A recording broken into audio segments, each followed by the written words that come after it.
Emma stood in the rain. Cold drops hit her face. Her dress was torn. Mud covered her shoes.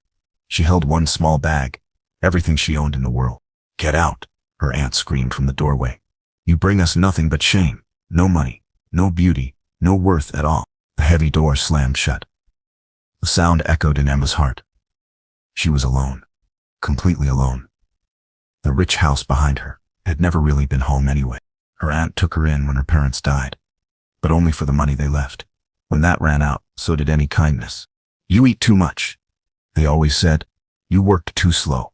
You're too plain, too poor, too much trouble for anyone to love." Emma walked through the thick mud. Her feet were soaking wet. Where could she go? She had no one, no place to stay, no hope left. The rain fell harder. She pulled her thin shawl tight. It didn't help. Nothing helped anymore. Then, a black coach stopped right beside her. Steam rose from the horses. A man stepped out. He wore fine clothes, gold buttons, polished boots. He looked very important. "Are you Emma Stone?" he asked. His voice was formal, but not cruel. She nodded. She was too tired and scared to speak. "Your aunt sold you," he said simply. No emotion in his voice. "To the Duke of Westfield.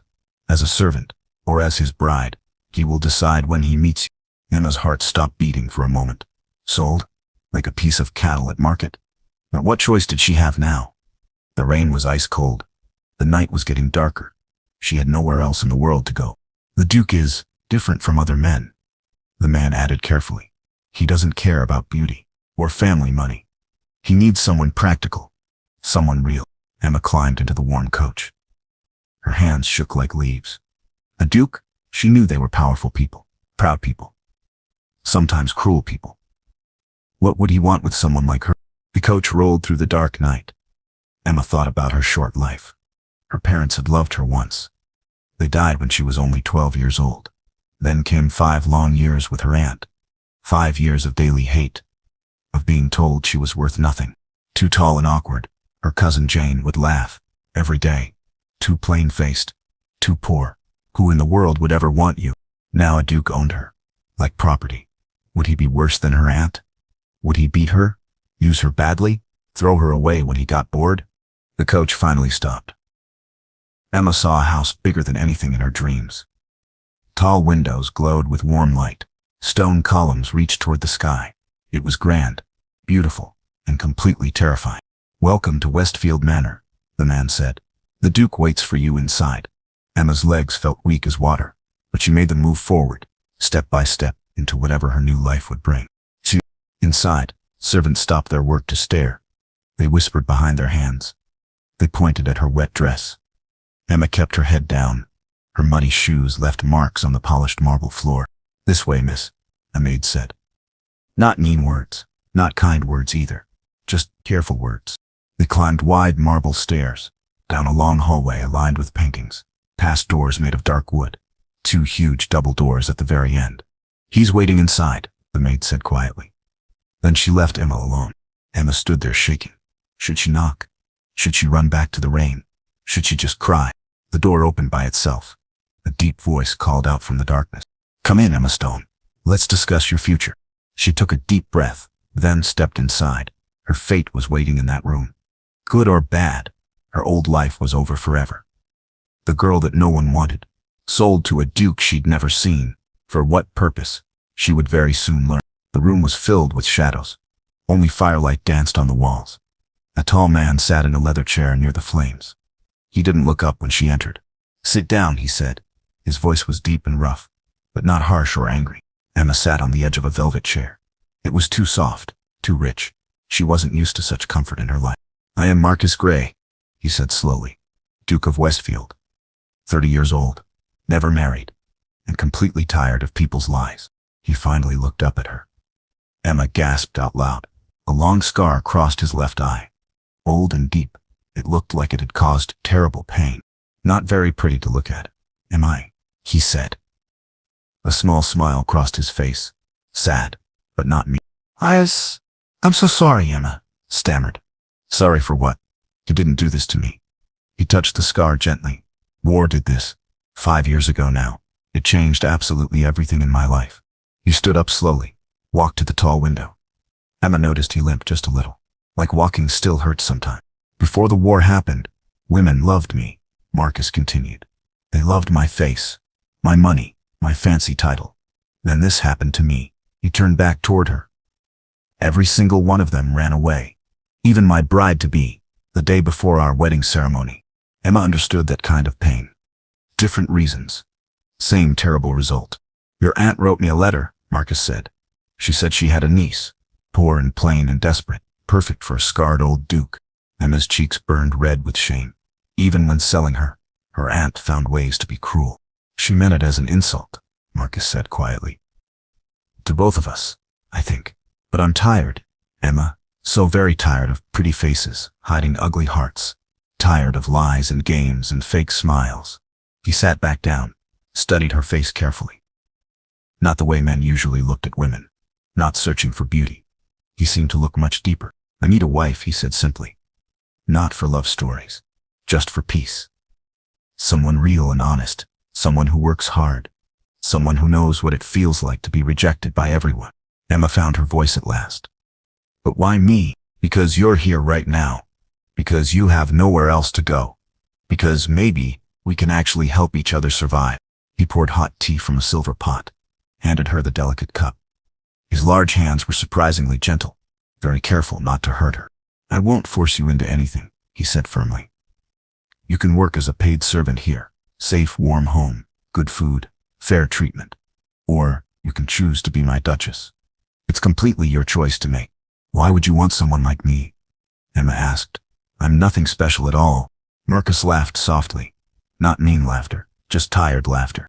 That's exactly what people told me too. After this happened, he touched his scar again. But I learned something important.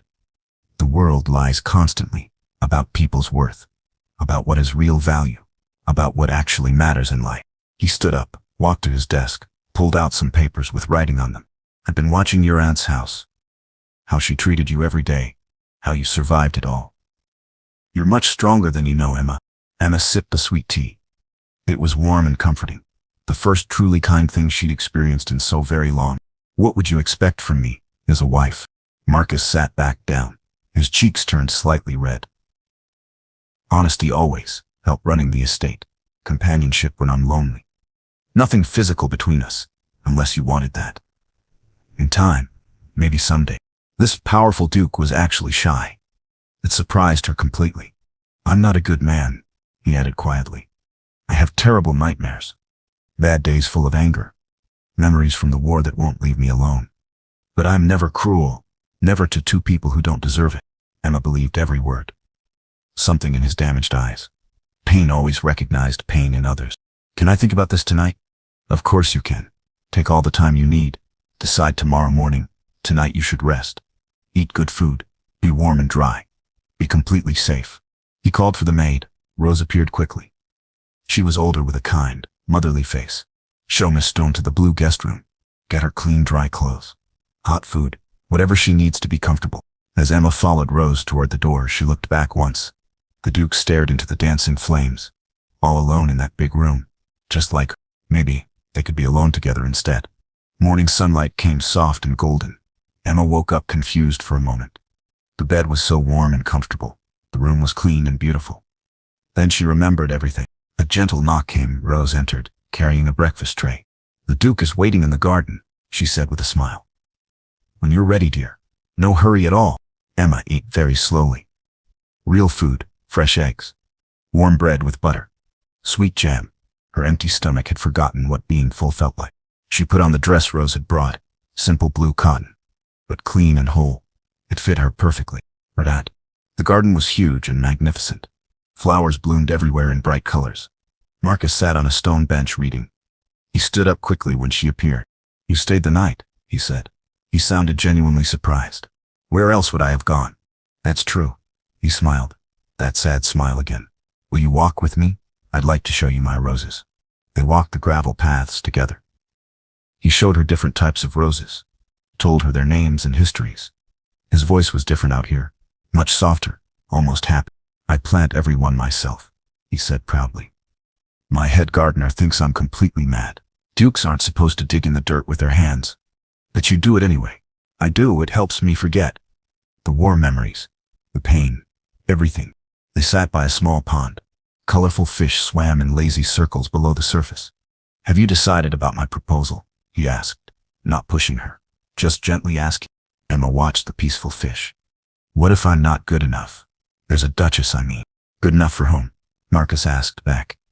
For society people. They already hate me because of this scar. For the servants.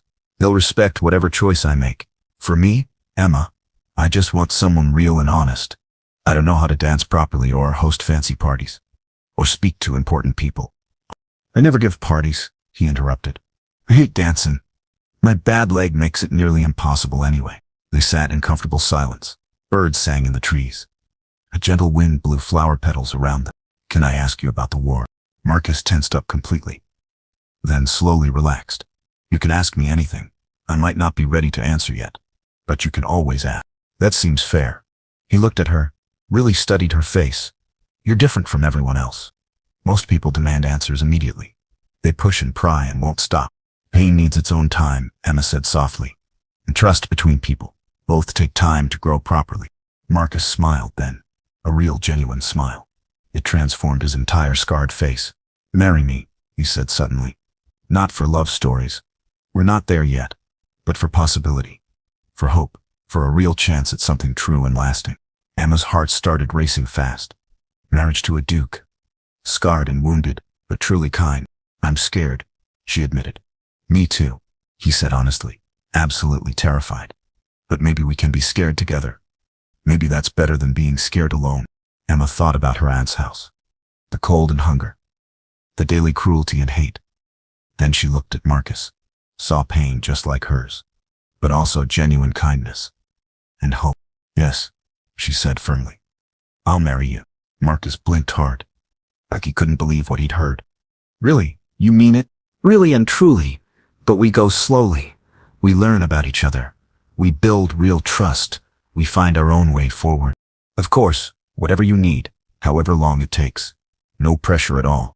They shook hands formally, very proper and polite.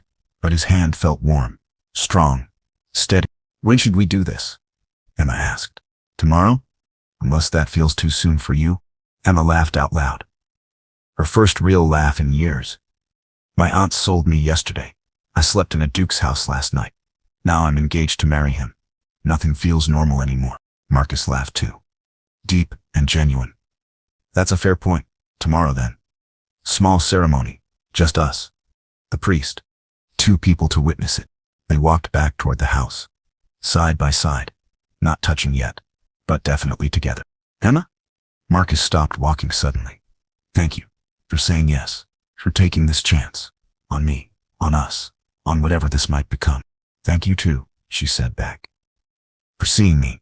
Not what other people said about me. But the real me. Rose met them at the door. Her face showed complete surprise. Then pure joy. A wedding, she gasped. Tomorrow? Oh my stars, so much to prepare. So much to do. She rushed off immediately, making lists. Calling out orders to other servants. Marcus and Emma stood there awkwardly. What happened now? I have important work to finish, he said. Estate business that can't wait. But dinner tonight. Together, we could talk more. Get to know each other better? I'd really like that. He left for his office. Emma stood alone in the grand hallway. But she didn't feel lonely anymore. Not at all. Tomorrow she would be a duchess. Married to a stranger. A scarred duke with the kindest eyes she'd ever seen. Her cruel aunt would absolutely hate it. That thought alone made Emma smile wide. The wedding was simple and quick. A few words from the priest. Plain gold rings. 2 servants watched from the back. The priest looked confused by it all. But it was done and legal. Emma was now officially a duchess. The title felt completely strange, like wearing shoes that were far too big for her feet. What happens now? She asked Marcus. They stood together in the small chapel, married but still strangers to each other. Now we just live, he said gently. Day by day, step by step. We figure it out together. The first few days felt very awkward. They ate meals together. Breakfast and dinner. They made small talk about safe things. The weather. The food. Nothing too personal yet. Marcus showed her every room in the huge house. Every corner and closet. And hidden passage. This is your home now too, he said seriously. Change anything you want. Make it feel like home to you. But Emma changed nothing at first. She still felt like a guest. A visitor who might be asked to leave. Not a real wife. The servants were polite but distant. They called her Your Grace with careful voices. The fancy title made her want to laugh. Or cry. Or both. They'll warm up to you, Rose promised. Give them some time. You're not what they expected at all. What did they expect? Someone grand and proud. Someone mean. Maybe. Not someone like you. Emma started helping in the kitchen. Mrs. Bell, the head cook, was completely shocked. Duchesses don't cook, she gasped. It's not proper at all. This duchess does, Emma said firmly. Please, I need to feel useful. I need to do something with my hand. Mrs. Bell's expression softened. She began teaching Emma recipes. Simple ones first. How to make bread. Vegetable soup. Apple pie. Marcus found her there one afternoon. Flour in her dark hair. Bread dough on her hands. Having fun? He asked, not mocking her, just genuinely curious. I love it. Making something useful. Being helpful instead of useless. You don't need to work anymore. You're a duchess now. You have servants for this. Emma's face fell with disappointment. Marcus noticed immediately. But if you want to cook, if it makes you happy, then please do it. Do whatever brings you joy. She smiled brightly. He smiled back. A small moment, but very important.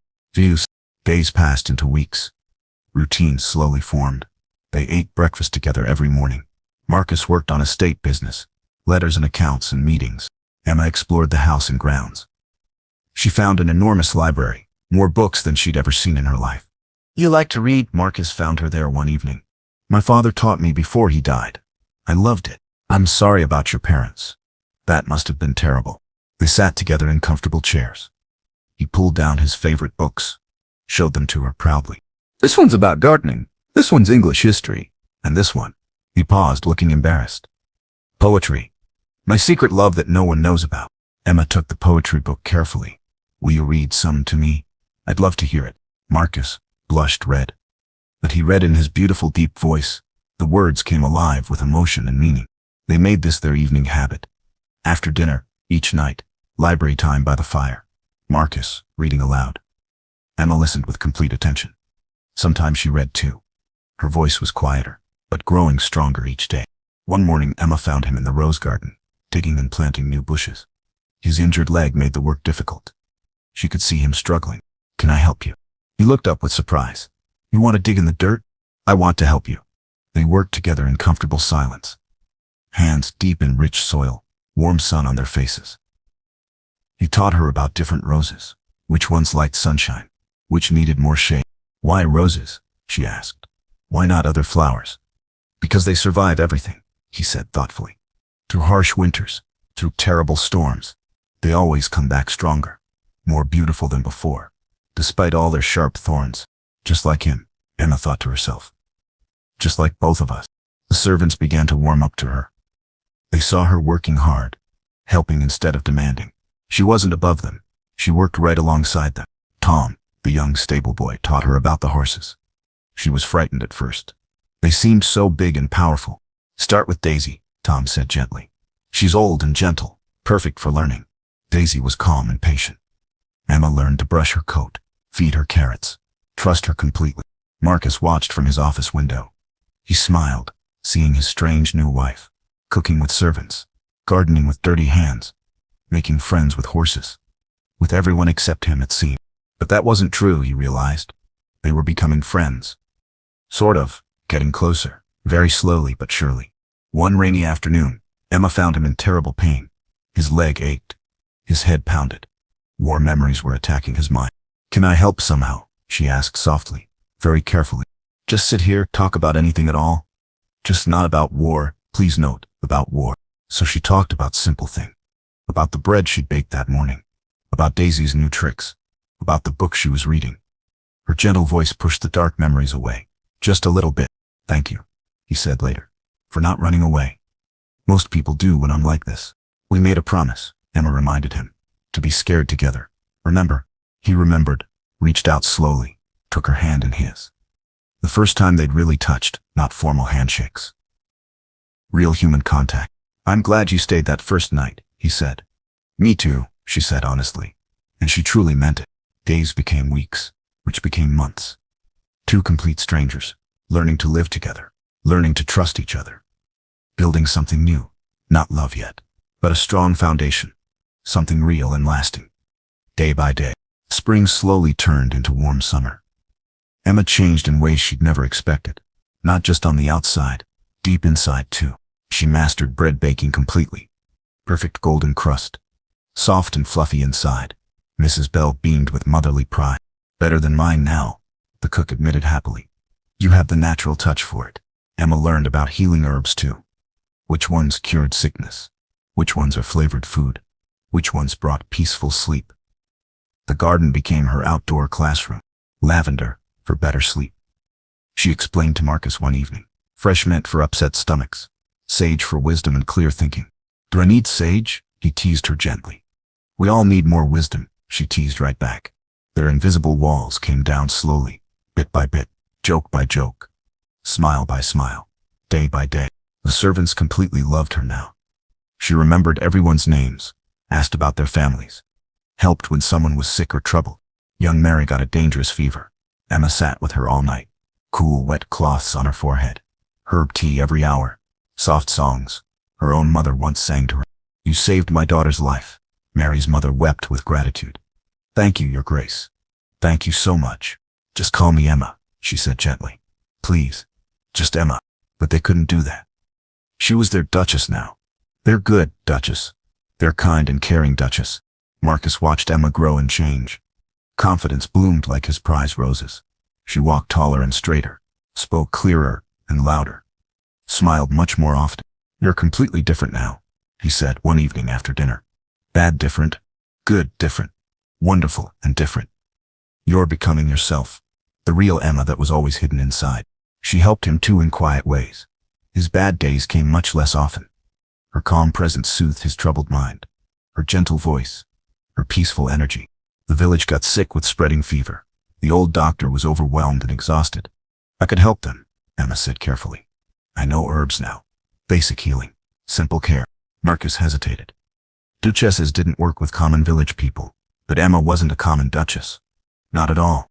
If you want to help them, yes. Go help them. She did exactly that. House to house. Herbal medicines. Hot soup. Tender care. The village people were shocked, completely. A real duchess helping them personally. She's an angel, they whispered to each other. Sent from heaven above.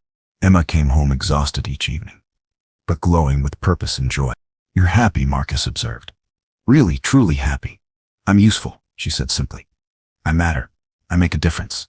It feels wonderful. He understood completely. After the war, he'd felt useless too. Broken. Worthless. Emma was healing more than sick villagers. She was healing herself. One evening, unexpected guests arrived. Lady Catherine and her daughter Jane. Rich society women from the city. They came without invitation. We heard the strangest rumors, Lady Catherine announced rudely. That you married some poor girl. We had to see for ourselves. Emma felt her old fears return. These women looked at her with cold judgment, just like her aunt used to do. This is my wife, Marcus said firmly. Duchess Emma. Jane laughed cruelly. Her? She looks like a servant girl, so plain and common. Emma's face burned red with shame. She started to shrink back into her old shell, but then Marcus stepped forward. His voice turned ice cold and dangerous. You will show my wife proper respect, or you will leave my house immediately. Your choice completely. The women looked shocked. They expected him to be ashamed of Emma too. She's beneath you, Lady Catherine hissed. Everyone says so. You could have married anyone. I married exactly who I wanted, Marcus said firmly. The best woman I've ever known. Now leave. You're not welcome here anymore.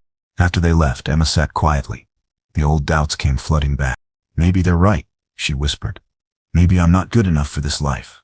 Marcus knelt beside her chair, took her hands gently and Emma, look at me. Really look at me. She raised her eyes to meet his. You saved Mary's life. You feed hungry people. You comfort the sick and scared. You make bread that brings joy. You tend roses that bloom because of your care. You made this cold house into a warm home. His voice grew stronger and more passionate. Those women, they do nothing useful. They help no one. They create no beauty or joy. They only judge and hurt and destroy. You are worth 100 of them. Emma felt tears in her eyes, but good tears. Healing tears. Do you really mean that? Every single word. You are not just good enough, Emma. You are extraordinary. And I am proud. So very proud to call you my wife. Something changed in that moment. The last wall between them crumbled away. Emma saw the truth in his eyes. Real respect. Real admiration. Maybe even the beginning of something deep. Thank you, she whispered. For seeing me. For believing in me. For defending me. Always, he promised. Always. And forever. That night, for the first time, they didn't go to separate rooms. They sat together by the fire, talking quietly, sharing deeper thoughts, learning each other's hearts. The scared, broken girl was completely gone now. In her place sat a strong, confident woman, a woman who knew her own worth. A woman who was truly becoming herself. Autumn painted the world in gold and red. Emma had been at Westfield Manor for 6 months now. Everything had changed. Most importantly, she had changed. The villagers adored her completely. When sickness came, they asked for the good Duchess instead of the old doctor. Her herbal medicines worked better. Her gentle touch healed hearts as well as body. You have a gift, Marcus told her one evening. A real gift for healing. I learned from you, Emma said softly. You healed me first, showed me I was worth something. He looked surprised. I didn't do anything special. You saw me, the real me, when no one else ever had. They were sitting closer now, on the same couch instead of separate chairs. Small changes, but meaningful ones. The estate was thriving too. Emma's practical ideas helped save money. Her kindness made workers loyal and happy. She'd become his true partner in everything. I have a confession, Marcus said one quiet evening. I didn't marry you just for companionship. Emma's heart skipped. What do you mean? I was lonely, but more than that, I was lost. After the war, after my bride left me, I forgot who I was inside. Then you came. You reminded me. He touched her hand gently. Watching you discover your strength, it helped me find mine again. You saved me, Emma, in every way a person can be saved. Emma felt her cheeks grow warm. You saved me too, from my aunt, from thinking I was worthless, from being alone forever. Are we still alone? He asked softly. No, she whispered. We're together now, really together. He leaned closer. Emma, I need to tell you something important. What? I love you. Completely, desperately. With everything I am. Her heart soared like a bird in flight. I love you too, Marcus. I have for months now. Really? Really and truly. I was just afraid to say it. Afraid you couldn't love someone like me. Someone like you? He laughed gently. Emma, you're the most remarkable woman I've ever known. You're brave and kind and strong. You're beautiful inside and out. Even with my plain face. Your face isn't plain at all. It's perfect. Every line, every expression. I love watching you think. I love your smile when you're happy. I love how you bite your lip when you're worried. He cupped her face in his hands. Can I kiss you? He asked softly. Yes, she breathed. Please. Their first kiss was gentle, sweet, full of months of growing love and trust. When they pulled apart, both were crying happy tears. I never thought I'd find this, Marcus whispered. Real love. True partnership. Me neither. I thought I'd always be alone. Never again. We'll never be alone again. Jack. Winter came with snow and cozy fires. Emma moved into Marcus's room, not just as his wife in name, but as his true partner in everything. They made plans together. For the estate. For the village. For their future. I want to build a proper hospital, Emma said one snowy evening. With trained nurses. Real medicines. A place where anyone can get help. Then we'll build it, Marcus said immediately. Whatever you want, whatever will help people. It will cost a lot of money. I have plenty of money, and finally someone wonderful to spend it with. They worked on the plans together. Emma drew pictures of rooms and gardens. Marcus calculated costs and supplies. Their shared dream is taking shape. Spring returned with new life everywhere. Emma woke up, feeling strange one morning. Sick to her stomach, tired in a new way. Rose noticed immediately. Oh, my dear, she said with knowing eyes. I think you might be carrying a child. Emma's hand went to her stomach. A baby. Their baby. She told Marcus that evening. His face lit up like sunrise. A child? He whispered in wonder. Our child? Are you happy about it? Happy? Emma, I'm over the moon. You've given me everything. A real home. True love. And now, a family. He knelt down, kissed her stomach gently. "Hello, little one," he whispered. "Your mama and papa love you already." Emma laughed through tears. "We don't even know if it's real yet." "It's real, I can tell. You're glowing like starlight." The village celebrated when they heard the news. Their beloved Duchess was having a baby. Everyone wanted to help and prepare. Mrs. Bell knitted tiny blankets. Tom carved a wooden cradle. Rose gathered soft fabrics for baby clothes. The whole estate buzzed with joyful excitement. "They love you so much," Marcus marveled. "You've become the heart of this whole place." "We've become the heart," Emma corrected. "Together. We did this together." As her belly grew, so did their love. Marcus read poetry to the baby every night. Emma sang soft lullabies. They dreamed of the future together. "Boy or girl?" Marcus wondered one evening. "Doesn't matter," Emma said peacefully. "Healthy is all I want. And loved. Always loved." "This child will be the most loved baby in all of England," Marcus promised. One day, a letter came from Emma's aunt. She'd heard about the Duchess and the coming baby. She wanted to visit to make amends. Emma read it with Marcus beside her. Her face stayed calm and strong. "What do you want to do?" he asked carefully. Emma thought for a long moment. Then she walked to the fireplace, threw the letter into the flame. "Nothing," she said firmly. "She made her choice long ago. I've made mine now." Marcus smiled with pride. "You don't need her anymore." "No, I never did. I just didn't know it then." She turned to him. This man who'd saved her. This man she'd saved in return. "I have everything I need right here. Love, purpose, family, home, you. And I have you," he said. "My treasure. My Duchess. My Emma." Outside, roses bloomed in their garden. Inside, love bloomed in their hearts. The scared, rejected girl was gone forever. In her place stood a confident woman, a beloved wife, a future mother, a Duchess who knew her true worth at last. The baby kicked gently, their future stirring to life. Together, they faced whatever would come, no longer alone, no longer afraid, no longer anything but completely perfectly happy.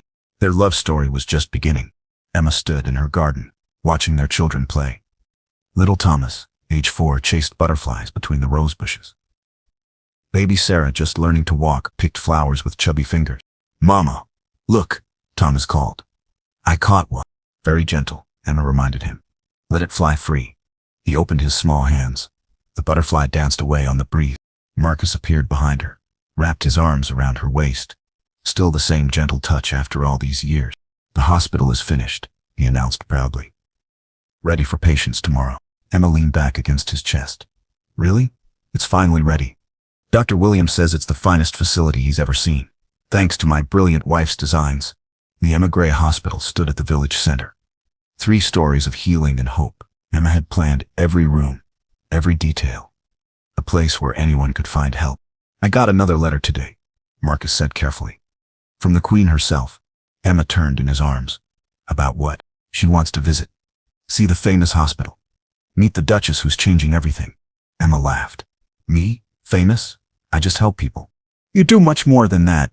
You've revolutionized medical care, trained dozens of nurses, saved hundreds of lives." It was true. Emma's methods had spread across England. Other hospitals copied her ideas. Medical schools taught her techniques. The scared girl thrown into the rain had become a leader in healing. "Will you meet with the Queen?" Marcus asked. "If you think I should." "I think you should do whatever makes you happy, just like always." Thomas ran up to them. "Papa, Mama, come see what Sarah did." They followed their son. Sarah had discovered a mud puddle. She sat right in the middle, completely covered in brown dirt, laughing with pure joy. "Oh my goodness," Emma gasped. But she was smiling. "Bath time for you, little miss." "I'll get her," Marcus said. He scooped up their muddy daughter. She giggled and grabbed his nose with dirty fingers. "You're both disasters," Emma said lovingly. "What am I going to do with you?" "Love us forever," Marcus suggested hopefully. "Forever and always," Emma promised. That evening, after the children were clean and sleeping, Marcus and Emma sat in their library, their favorite evening spot. Books and fire and quiet love. "Any regrets?" Marcus asked suddenly. "About this life? About marrying a scarred duke?" Emma looked at him with surprise. "Regrets? Marcus, you gave me everything. Purpose, love, family, a chance to help people. How could I regret any of that? Even when society ladies still whisper about us. Let them whisper. They're just jealous. They have empty lives. We have real ones. She moved closer to him on the couch, traced the old scar gently with her finger. This scar? It led you to me.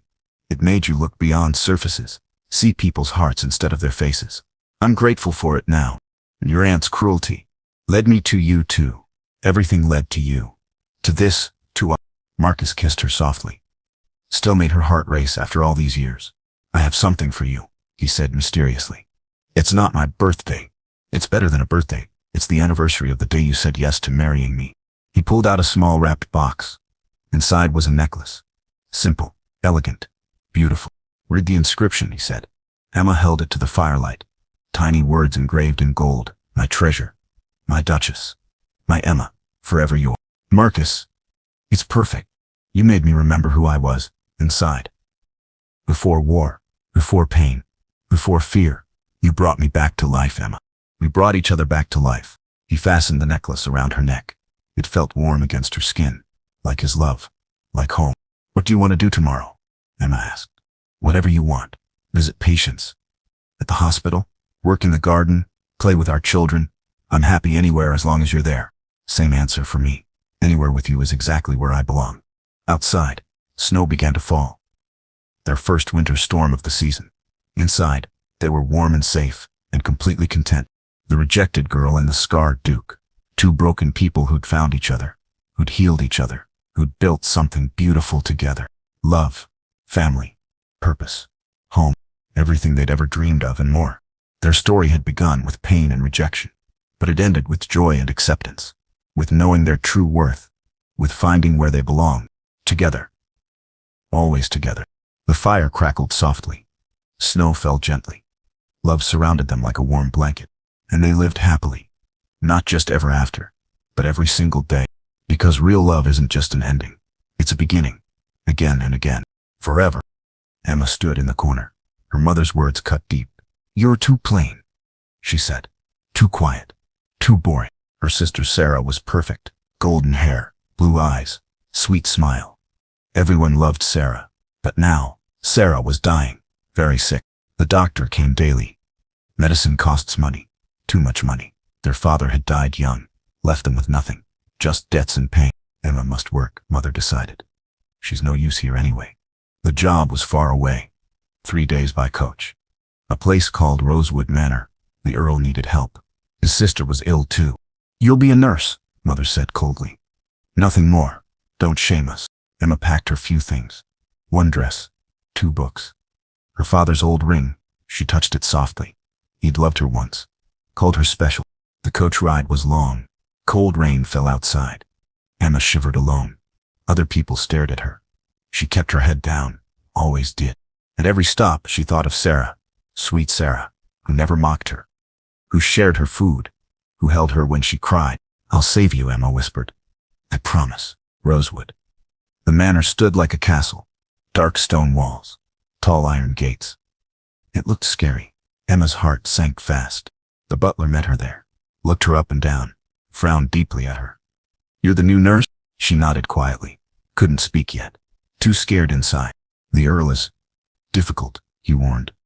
His sister won't eat. She won't talk. He trusts no one. Emma followed him inside slowly. The halls were cold. Empty. Silent as death. Paintings watched from walls. Rich people. Dead people. Judging her. Your room, the butler said. It was tiny but clean. Better than home, really. Emma set down her bag, touched her father's ring again. Be brave, she told herself. For Sarah's sake. Tomorrow she'd meet the Earl. Tomorrow her new life begins. Tonight, she'd cry quietly. Just a little bit. For all she'd lost. For all she'd never had. But tears wouldn't help Sarah. Only work would help. Hard work and patience. Emma dried her eyes. Fixed her plain dress carefully. She was ready now. The house felt heavy. Full of sadness. Like death lived here. But Emma had seen death. At home with father. She wasn't afraid anymore. Morning would bring changes. New hope, maybe. New chances for sure. Emma said her prayers. For Sarah back home. For the sick sister here. For strength to help them. Sleep came slowly. But it came with dreams of healing. Of making things better. Of proving her worth. She didn't know yet. Couldn't imagine it. that this house would change her, that the Earl would see her, really see her true heart. That love was waiting. Lord James Grey sat alone. Always alone, these days. His study was dark, just how he liked it.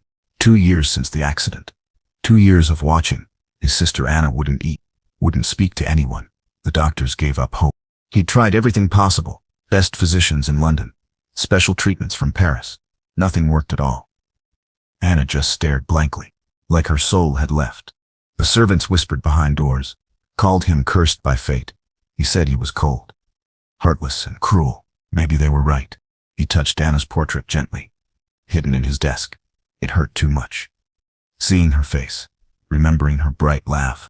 "It failed you," he whispered. "Failed to protect you." The fire crackled softly. Outside, rain pounded hard. Another lonely night coming. Another empty day tomorrow. But something felt different now. He couldn't say what exactly. Just different somehow. James stood up slowly, walked to the window, watched the storm rage. Lightning split the sky. Thunder shook the wall. Down below, light moved. The new nurse's room, still awake past midnight. Most servants slept early, tired from long travel. He saw her shadow, sitting up straight. Reading maybe. Servants rarely read books. How curious indeed. Emma, he remembered clearly. Her name is Emma. Plain name, really. Common and simple. Like her, probably. The agency said she was unremarkable looking, but desperate for work. Good. Desperate people tried harder. He needed someone strong, patient above all, kind to Anna. His broken little Anna.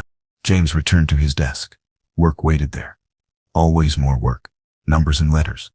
Problems to solve daily. It kept him busy, kept him from thinking. But tonight, focus escaped him. That name again. Emma. Why did it matter? He shook his head firmly. Foolish thoughts completely. She was just help. Would leave like all the rest. They always did eventually. Still, he hoped quietly. Just a little bit. That maybe this time, someone would stay here. For Anna's sake. Only for Anna. Not for him ever. Never for him again. He didn't deserve kindness. Not after failing her. The storm grew much worse.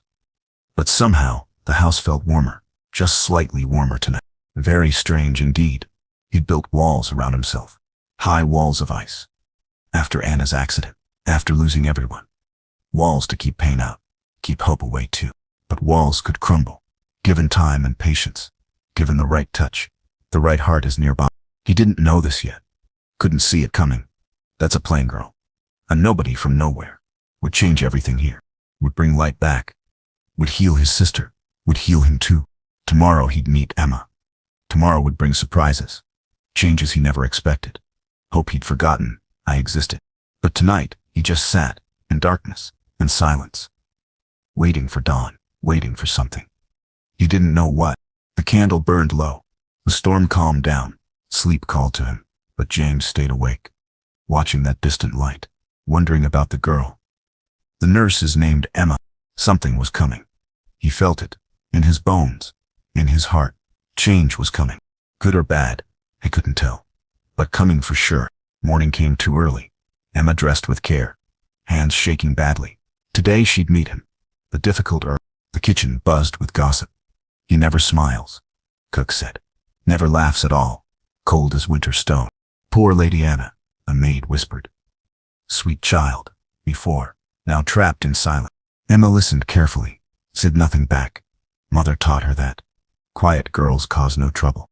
The butler came for her. Time to meet Lord Grey. And Lady Anna too. Follow me now. The walk felt endless. Up grand marble stairs, through long empty halls. Emma's worn shoes clicked. Too loud here. Everything was too much. They stopped at a door. The butler knocked twice. Enter, came a deep voice. Emma's breath caught hard.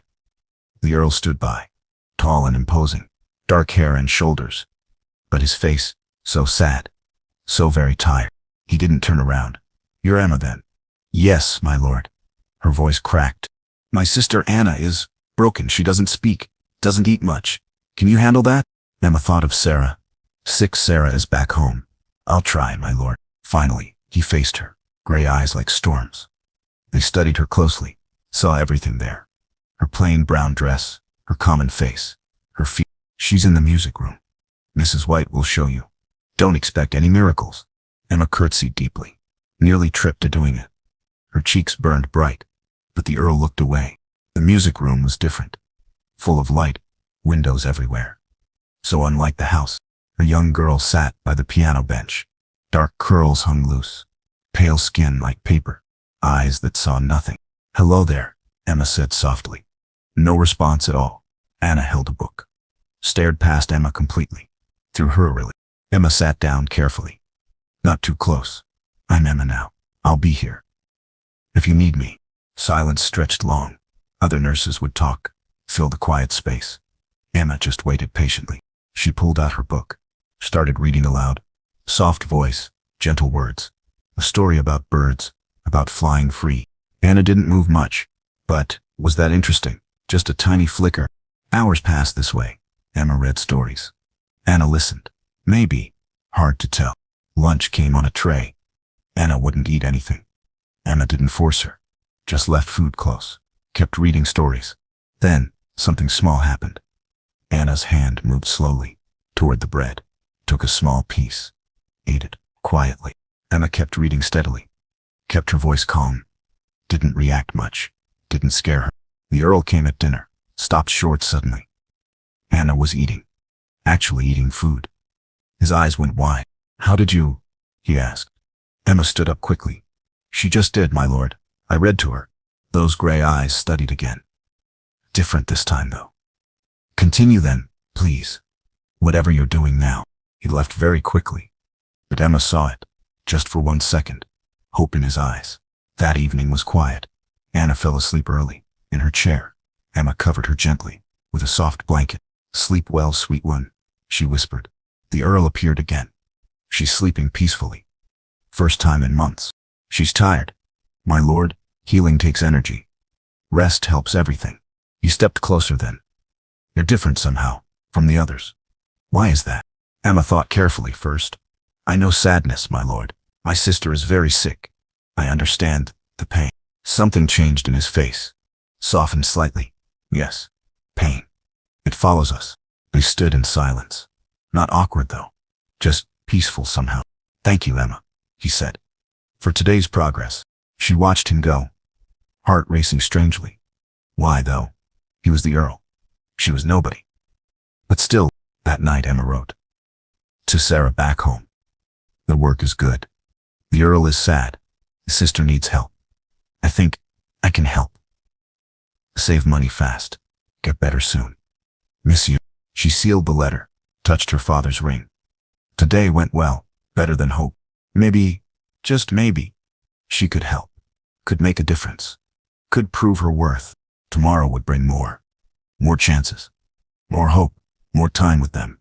The house felt warmer, less empty tonight, like healing had begun. Days found their rhythm. Emma woke at dawn, dressed quickly, went to Anna first. The girl waited now, by the window seat, watching for her, still silent, but watching closely. "Good morning, Lady Anna." Emma always smiled first, always stayed gentle. They shared breakfast together. Anna ate more now. Small bites, but real progress. Steady improvement daily. After food came reading. Emma brought new books, fairy tales, adventures, stories of brave girls, strong girls who won. Anna's eyes followed words. Sometimes her lips moved, almost speaking.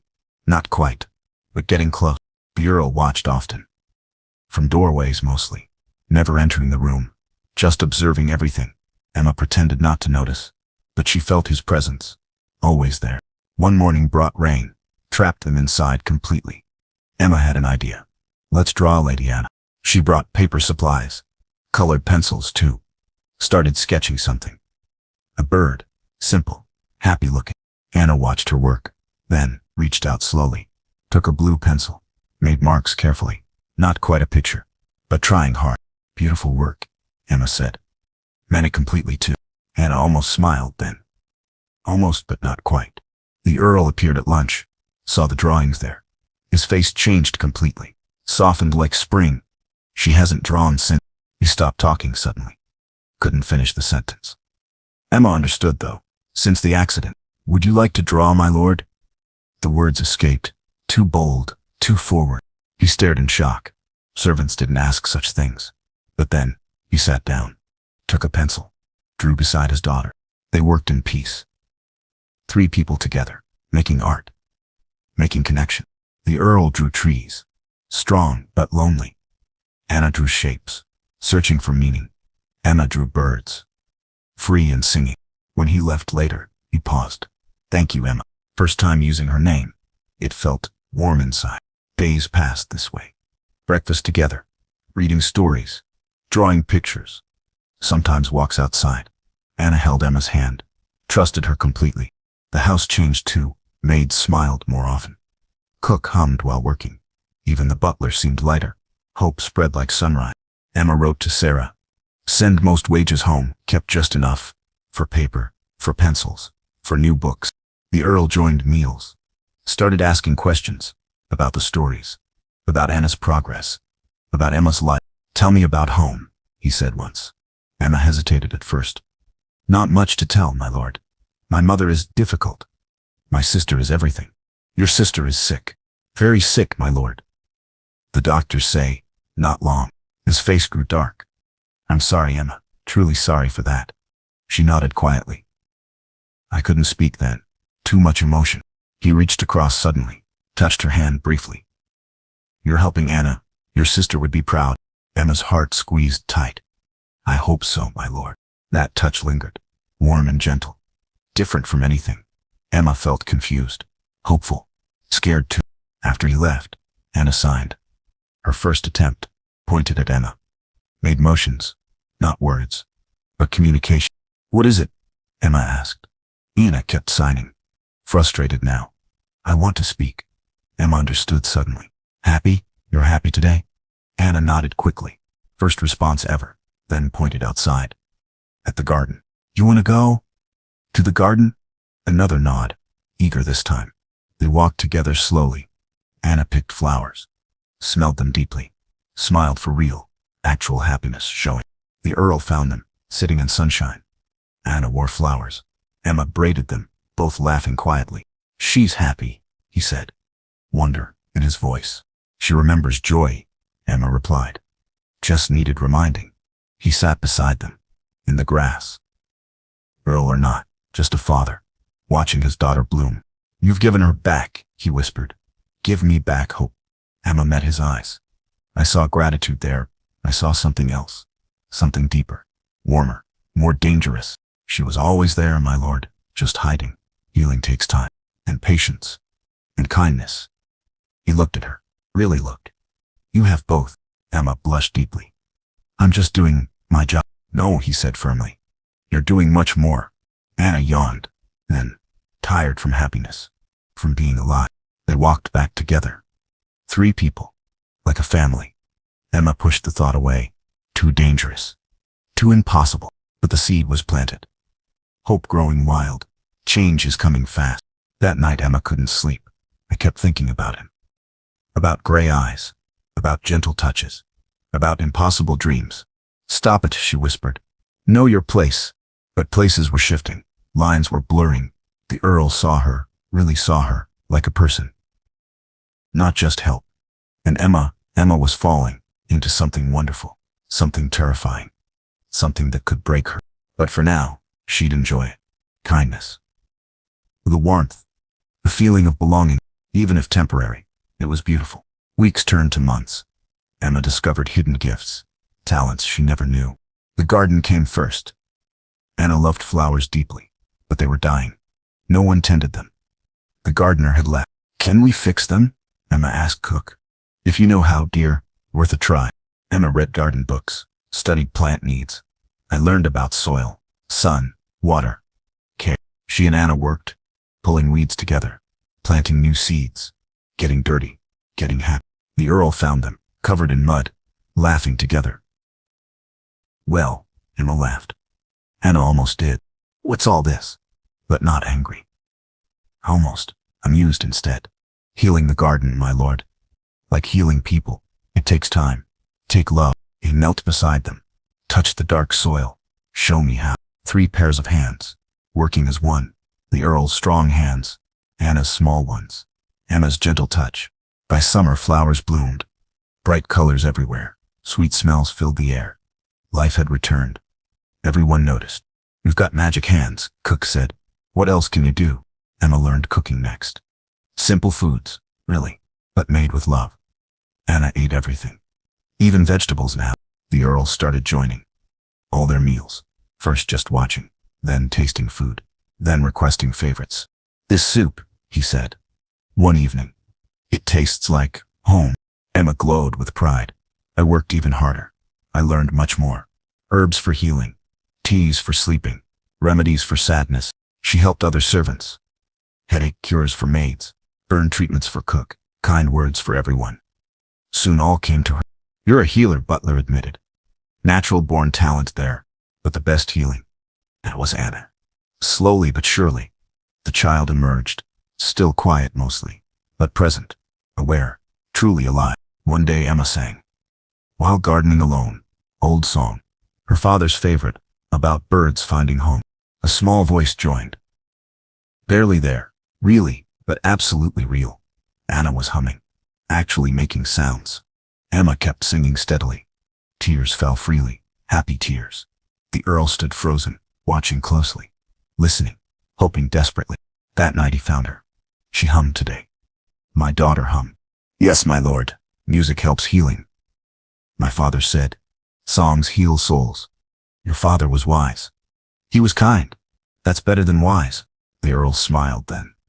A real smile. First she'd seen. It changed his face, made him younger, lighter, almost beautiful.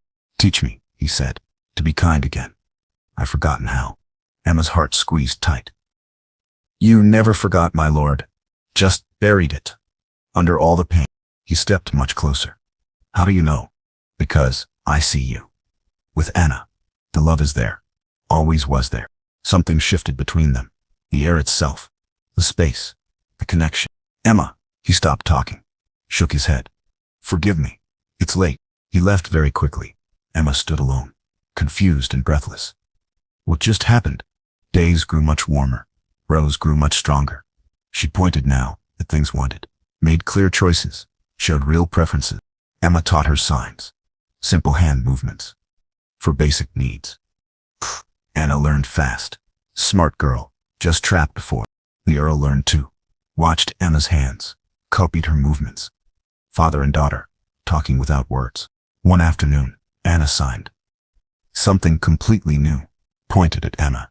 Made the sign for mother. Emma froze completely. "No, sweet one, I'm Emma. Just Emma." But Anna insisted strongly. Kept signing repeatedly. "Mother, mother, mother." The Earl saw this. His face went white, then red, then soft. "She's choosing you. As a family now." "I can't. I'm not. I'm just a help." "No." His voice was firm. "You're much more. To her. To us. Us." Such a small word. Such a big meaning.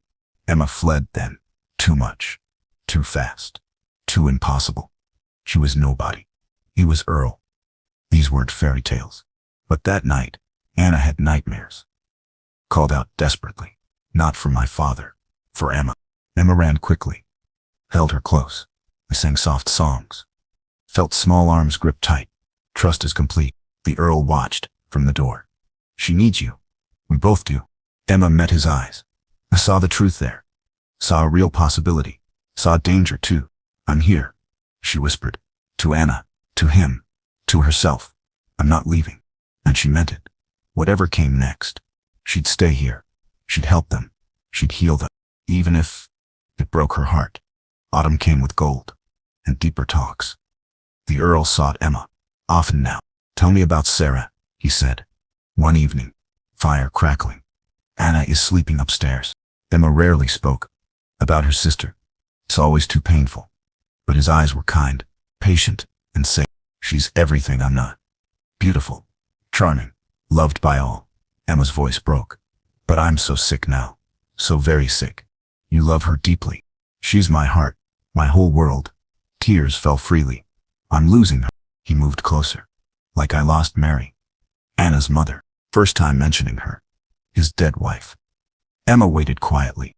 "Carriage accident," he whispered. 2 years ago. Anna was there. Saw everything happen. Emma's heart broke. "Oh, James." His name escaped. Too familiar. Too bold. He didn't mind though. She blamed herself. Anna did. Stopped talking. Stopped living.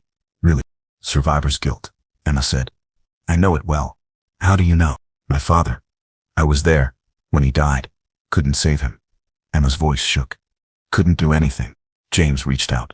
Took her hand. You were a child. So was Anna. They sat in silence. Hands touching softly. Two wounded hearts. Understanding each other. You saved her, he said. Saved us both. You saved me too. Gave me purpose. It made me useful. You were always useful. Always worthy. Your family. They're blind. Emma looked up. Met his gray eyes. Their wife was lucky to be loved so much. Love wasn't enough. Couldn't protect her. His grip tightened. I failed them both.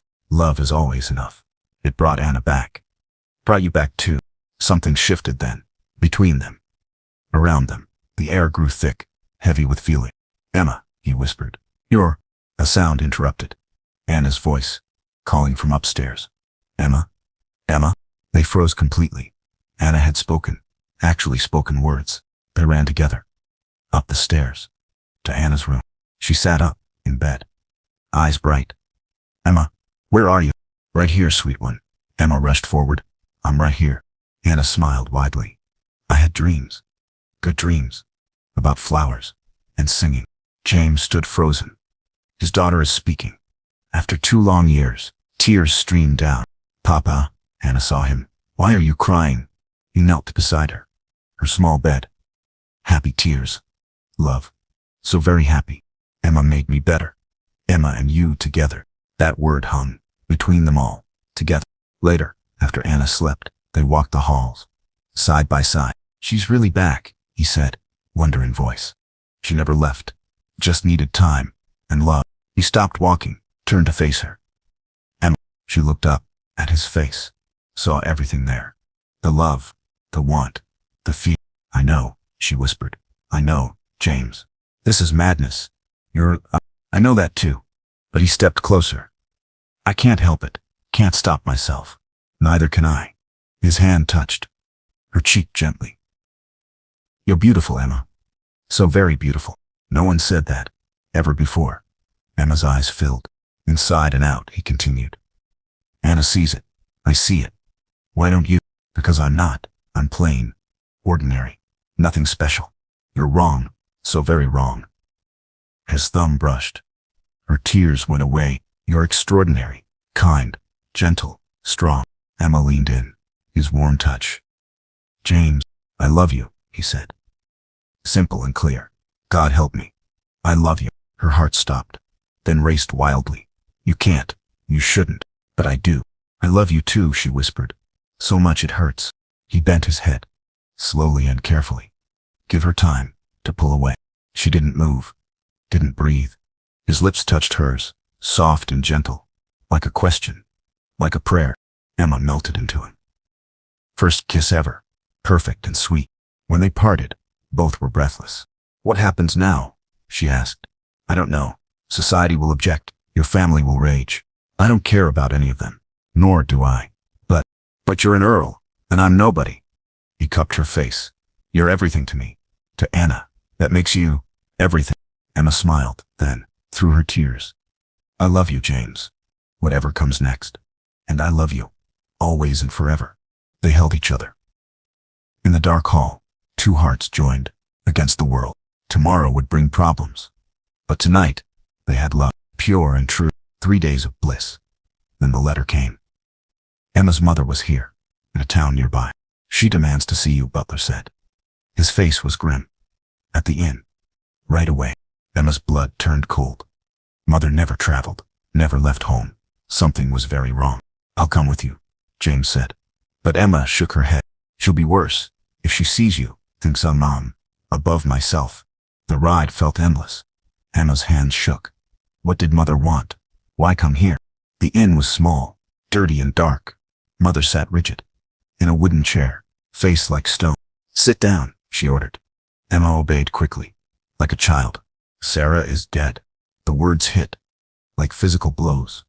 Emma couldn't breathe. What? When? 3 days ago. While you played. With your betters. Emma's world collapsed. Sarah, sweet Sarah, gone forever. While she'd been happy in love. The funeral was yesterday. You missed it. For what? Servant's work? Guilt crushed down. Emma sobbed openly. I sent money, every penny. It should have helped. Too little, too late. Mother's voice was ice. She called for you. At the end. Where were you? I didn't know you didn't write. Didn't tell me. I write now. With news and a warning. Emma looked up.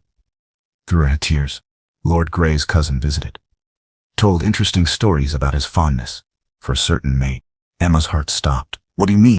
Don't play dumb. I know what you've done. Seduced him. Like a common whore. It's not like that. We love each other. Mother laughed harshly. Love? Foolish child. Men like him don't love girls like you. They use you. Then discard you. James isn't like that.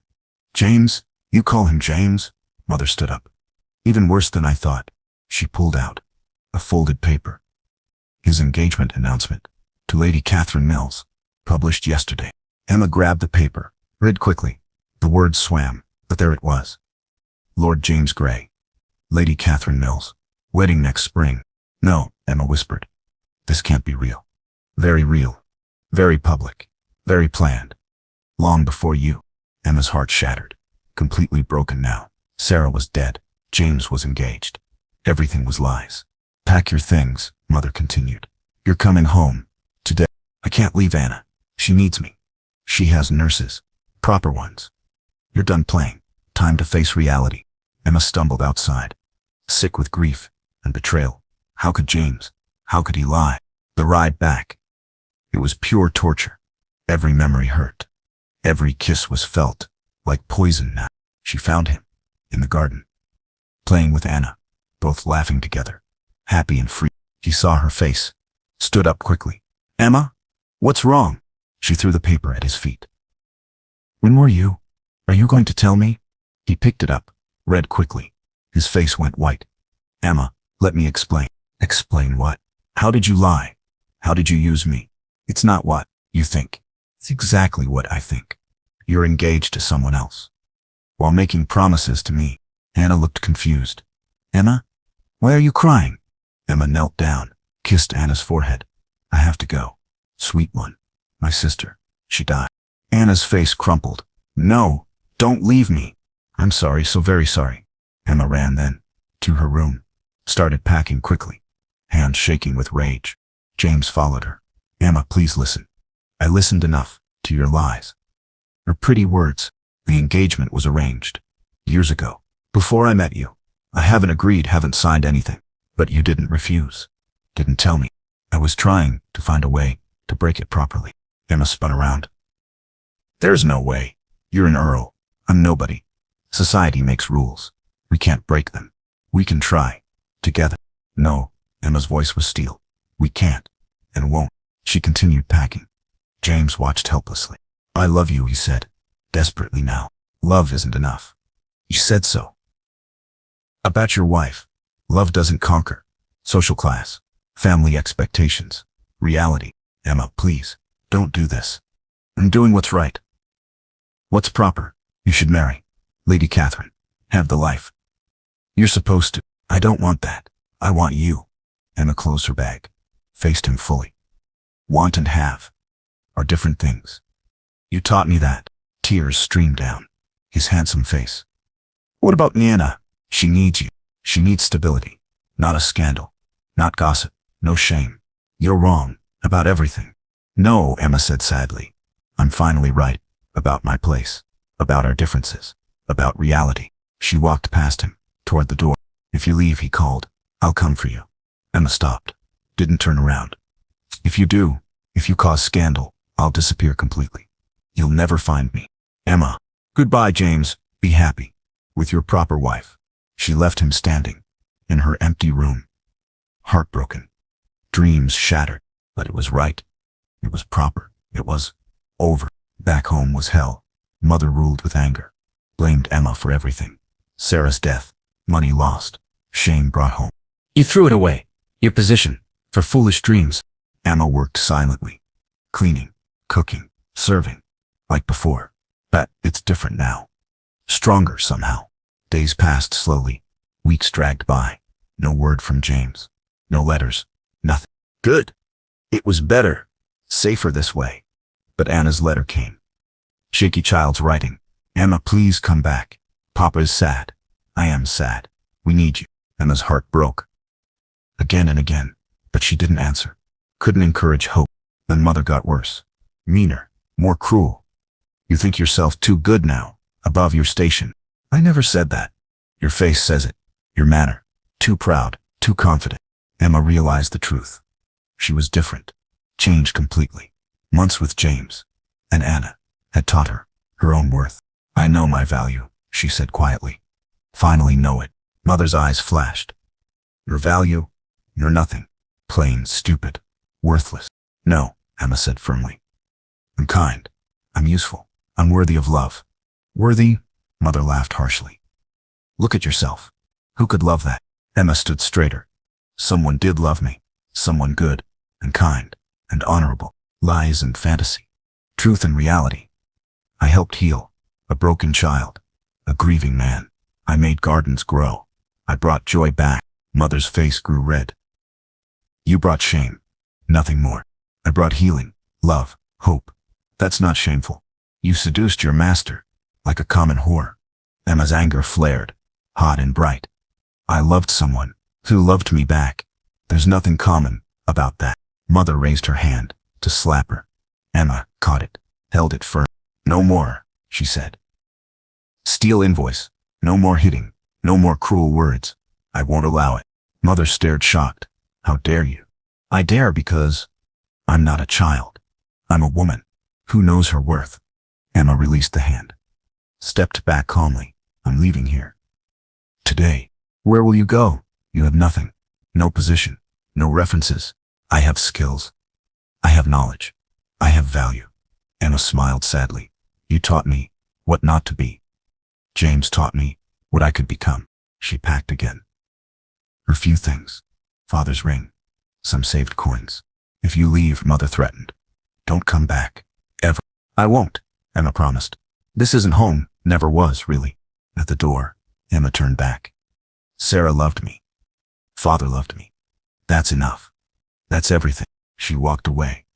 For good this time. No looking back. The village was buzzing with gossip and news. Emma heard whispers about the Earl, about scandal. Broke his engagement, Cook said. At the market. Refused. Lady Catherine. His family is furious. Emma's heart jumped. Then steadied. It didn't matter. Still couldn't work. Too many differences. But pride grew in her chest. He'd chosen honor over convenience. That was something. She found work at an inn. Different town. Good wages. Honest labor. The innkeeper's wife was kind. Motherly. You're skilled, she said. Wasted in service. Emma learned more. Business skills. Managing accounts. Planning menus. Her confidence grew. Guests noticed her. Asked questions. Appreciated her care. Word spread quickly. About the helpful girl. At the White Swan. You could run your own place, the wife said. Have the talent. Emma considered this. Her own inn. Her own life. Possible now. She was strong enough. One evening a coach pulled up outside. Fancy and expensive. Emma watched curiously. A man stepped out. Tall, dark, familiar. James. Emma's heart stopped. Then raced wildly. What was he doing? Why was he here? Their eyes met. Through the window. He smiled softly. Hopefully. Emma stepped back into shadows. Not ready yet for this conversation. But her heart sang. Despite everything, he'd come for her. Actually come. Maybe, just maybe, love was stronger than social rules, than family pressure, than fear itself. Maybe love, really, could conquer all. But first, they had to talk, really talk, about truth, about the future, about possibility. Emma smoothed her dress, lifted her chin, walked toward destiny. Whatever happened next, she was ready now. Strong enough, worthy enough, brave enough for love. Emma met him in the inn's parlor, private and quiet, away from gossip. James looked older, tired but determined. His gray eyes found her face, held her gaze. You're beautiful, he said. First words, like before, like always. I'm the same, she replied. Plain Emma, nothing changed. Everything changed. You're stronger, more confident. It showed. They sat apart, on different chairs. Distance between them. But connection remained. Why are you here? She asked. To apologize. To explain. To beg. I don't need apologies. Yes, you do. I should have told you about the engagement. From the start. Emma nodded slowly. Yes, you should have. It was arranged. When I was 20. Before I knew what love was. Before I met you. But you didn't break it. Right away when you knew. James sighed deeply. I was scared of scandal, of family rage, of losing everything. So you let me fall in love. With a lie. Not a lie. Never that. My feelings were completely real. Emma's heart ached, but she stayed strong. Feelings aren't enough. Without truth. Without honesty. You're right. Absolutely right. I was wrong. Selfish. Cowardly. She appreciated this. His honesty now. His accountability. What about now? She asked. The engagement is broken. Yes, completely over. Despite family fury. Despite social pressure. Why now? Why break it? James leaned forward. Because Anna asked me. A simple question. Do you love Lady Catherine? Emma waited quietly. I said no. She asked why. I'd marry someone I didn't love. I had no answer. Children see clearly, Emma said. She said something. That broke me. Emma loved us. Both of us. Real love. Like Mama did. Tears filled his eyes. She was right. You loved us. Completely. Honestly. Without condition. Emma's heart softened, but stayed cautious. Lady Catherine understood, he continued. Actually thanked me for being honest. She wants love too. Real love. Good for her. I told my family everything about you, about Anna's healing, about your worth. And they said? James smiled ruefully. They raged, threatened, disowned me. Temporarily at least. Emma gasped softly. James, no, your family, your position. My position remains. My wealth remains. Just their approval is gone. That's everything. To men like you.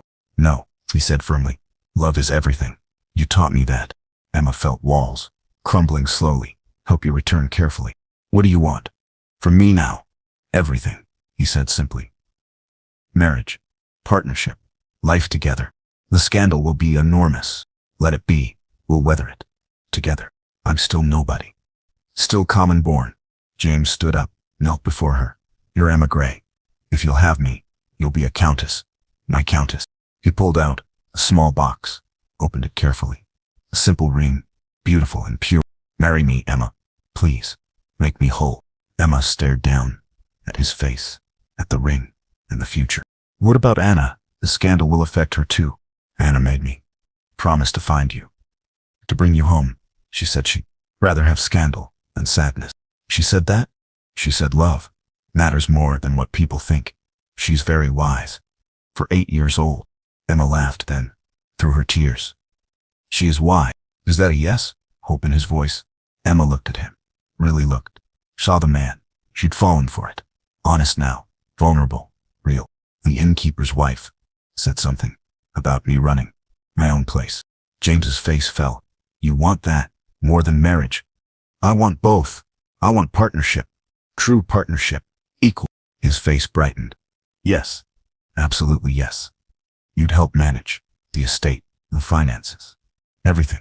You'd trust me with important things. I trust you with everything. My heart, my daughter, my life. Emma smiled. Then, full and bright. Then yes. Yes, I'll marry you. James slipped the ring on her finger. Perfect fit. Like destiny. He stood, pulled her up, spun her around. Both are laughing now. When? She asked. Tomorrow. Next week. Whenever you're ready. I'm ready now. Been ready. Since the garden.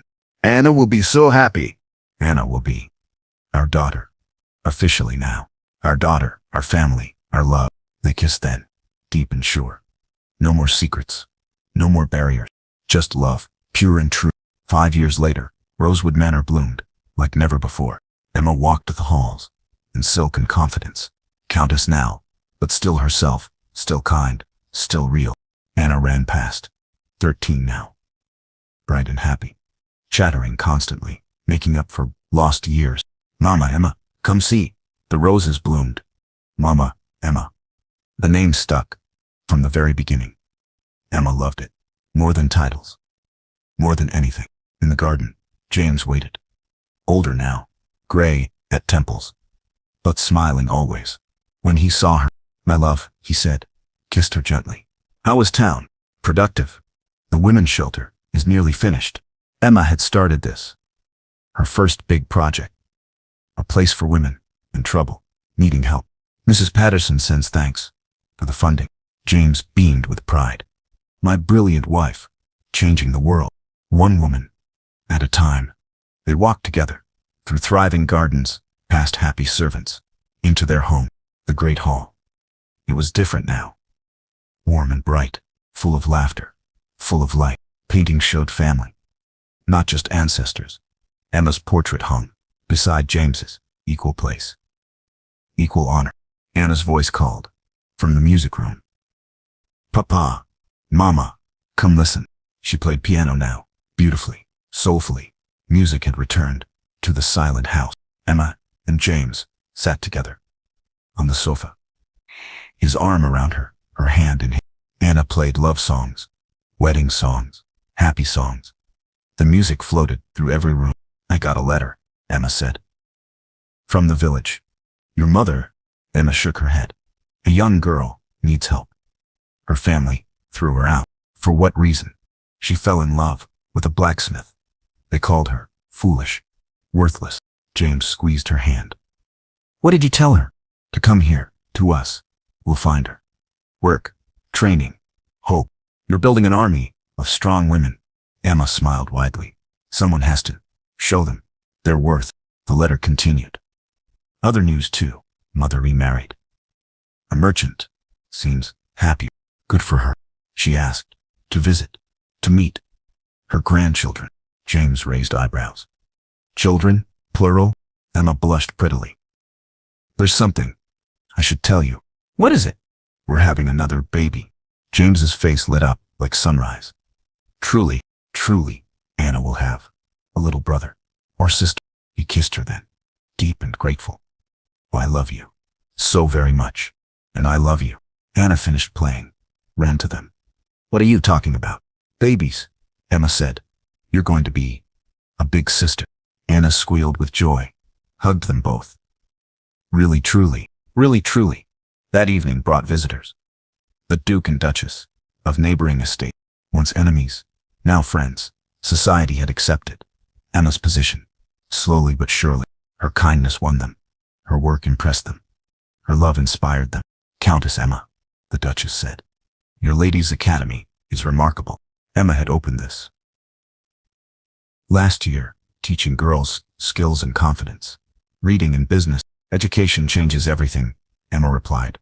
"Gives girls choices, options, power." "You're quite revolutionary." "I'm quite practical. Smart women make better wives, better mothers, better citizens." The Duke nodded. "My own daughter attends your school. She's transformed. She was always smart, just needed recognition, encouragement." After guests left, family gathered in the cozy parlor, fire crackling, love surrounding. Emma read stories to Anna, like years ago, but it's different now. Stories of heroes, female heroes, brave and strong. James worked nearby, on estate business, but listening always to their voices, their laughter. "Mama, Emma," Anna said, "tell about you and Papa, how love won." Emma smiled softly. "Love didn't win by itself. We won by choosing love over fear, over rules, over other people's opinion." "Will I find love like that?" "You'll find whatever you choose to find. Love, adventure, purpose, all are possible because I'm worthy. Because you're you, amazing and perfect, just as you are." Later, alone together, Emma and James walked their lands under starlight. "Any regrets?" he asked. Emma considered carefully. "About Sarah, always. About leaving earlier, sometimes. About us, never. I regret hurting you at the beginning. Pain made us stronger, taught us love's true value." They stopped walking, faced each other. I love our life, she said. And I love you. My brave, beautiful, perfect wife. Not perfect, just worthy. Worthy of everything. Love, respect, happiness. Emma smiled up. At the stars. At her husband. At her future. She'd come here to help Anna. But she found herself. Found love. Found purpose. Found home. And that was everything.